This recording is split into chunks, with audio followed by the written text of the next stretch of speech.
नमस्कार, news room में आप सभी का स्वागत है। जम्मू कश्मीर को भारत माता का मुकुट कहा जाता है और मुकुट स्वर्ण तथा हीरों से जड़ित होता ही है। जम्मू कश्मीर के रियासी जिले में जिस तरह लिथियम और सोने के भंडार पाए गए हैं, वह दर्शा भी रहे हैं कि भारत माता के इस मुकुट को प्रकृति ने खूब संपदा दी है। हम आपको बता दें कि केंद्र सरकार ने घोषणा की है कि रियासी जिले के सलाल हैमाना क्षेत्र में करीब 59 लाख टन लिथियम का भंडार और सोने के 5 ब्लॉक मिले हैं। दरअसल लिथियम एक अलौह धातु है और ईवी रिचार्जेबल बैटरी के निर्माण में काम आती है। केवल ईवी बैटरी ही नहीं, बल्कि विभिन्न इलेक्ट्रॉनिक उपकरणों जैसे लैपटॉप, स्मार्टफोन, कैमरा और कई अन्य चीजों में भी बैटरी के लिए लिथियम का ही उपयोग किया जाता है। भारत जिस तरह से इलेक्ट्रिक वाहनों की ओर कदम बढ़ा रहा है और जिस तेजी के साथ यहां इलेक्ट्रिक उपकरणों की मांग बढ़ रही है, उसको देखते हुए लिथियम बहुत उपयोगी धातु है। लिथियम को एक रेयर अर्थ एलिमेंट माना जाता है और यह दुनिया के कुछ ही देशों में उपलब्ध है। अभी भारत लिथियम के लिए पूरी तरह दूसरे देशों पर निर्भर है। भारत में लिथियम की मांग कितनी है, आप इसका अंदाजा इसी से लगा सकते हैं कि साल 2020 में भारत लिथियम आयात करने के मामले में दुनिया में चौथे नंबर पर रहा था। आंकड़ों के मुताबिक वर्तमान में भारत अपनी लिथियम आयन बैटरियों का लगभग 80% चीन से आयात करता है। दूसरी ओर इस भंडार के मिलने के बाद रियासी के स्थानीय लोगों ने खुशी जताई है, क्योंकि इससे घाटी में बेरोजगारी की समस्या का समाधान होगा।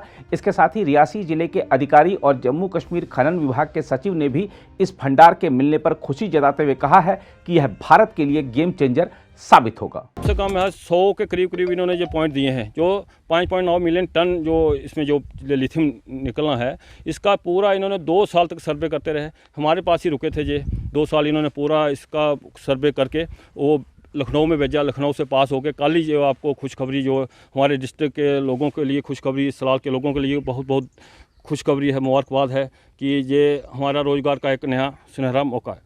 रोजगार की 100% उम्मीद है, क्योंकि बेरोजगारी बहुत हद तक कम हो। जो मेरे को कल देखने को मिला कि शाम को टीवी चैनलों में, टीवी में मेरे को देखने को मिला कि मैंने बोला सलाल हिमना का नाम, बड़े बड़े IAS officer, ministry of India ने भी इसको ट्वीट किया। तो बड़ा हम सलाल के लोग बड़े ही खुशकिस्मत हैं कि सलाल में इतना बड़ा प्रोजेक्ट आया। और ये प्रोजेक्ट कोई छोटा मोटा प्रोजेक्ट नहीं है, मिलियन के हिसाब से है।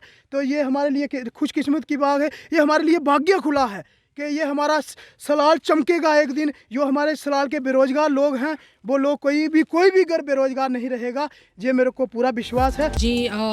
मेरी भी इंफॉर्मेशन कल शाम को जो वायरल हुई थी, इनफैक्ट सेक्रेटरी जो माइनिंग है हमारे, उन्होंने ये खुलासा किया कि geological survey of India in fact पिछले 5-6 साल से, जो मुझे बताया गया है, इस पर काम कर रहा था।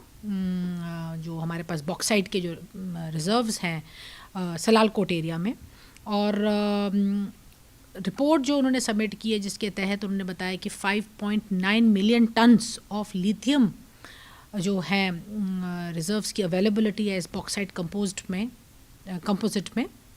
वो एक काफ़ी क्या बोलते हैं, सारे इनफैक्ट कंट्री के लिए मैं बोलूँगी कि बहुत खुशी की बात है, क्योंकि आप जानते हैं कि लिथियम का मिलना मींस आज की डेट में हम उसको इंपोर्ट करते हैं और लिथियम यहाँ पर अवेलेबिलिटी है। तो जो इलेक्ट्रिक कार्स में जो हम लिथियम बैटरीज़ की बात करते हैं, या जो अपने मोबाइल्स में या आपके लैपटॉप्स में जहाँ जहाँ लिथियम का बैटरीज़ में इस्तेमाल होता है, उसमें इस देश में अगर मिलना, एक्सट्रैक्शन होना और मिलना वाकई हमारे लिए एक बहुत खुशखबरी की बात है। हम आपको यह भी बता दें कि 62वीं सेंट्रल जियोलॉजिकल प्रोग्रामिंग बोर्ड यानी CGPB की बैठक के दौरान खान मंत्रालय को जो रिपोर्ट सौंपी गई है, उसमें बताया गया है कि देश के विभिन्न भागों में मिले 51 खनिज ब्लॉकों में से 5 ब्लॉक सोने से संबंधित हैं और अन्य block potash, molybdenum, base metal आदि वस्तुओं से संबंधित है। यह सभी खनिज ब्लॉक जम्मू कश्मीर, आंध्र प्रदेश, छत्तीसगढ़, गुजरात, झारखंड, कर्नाटक, मध्य प्रदेश, ओडिशा, राजस्थान, तमिलनाडु और तेलंगाना में मिले हैं। अगर आप भी लेना चाहते हैं देश दुनिया की तमाम जानकारी, तो आज ही सब्सक्राइब करें हमारे चैनल को। साथ ही नीचे दिए बेल आइकन को जरूर दबाएं ताकि हर अपडेट आप तक पहुंच सके।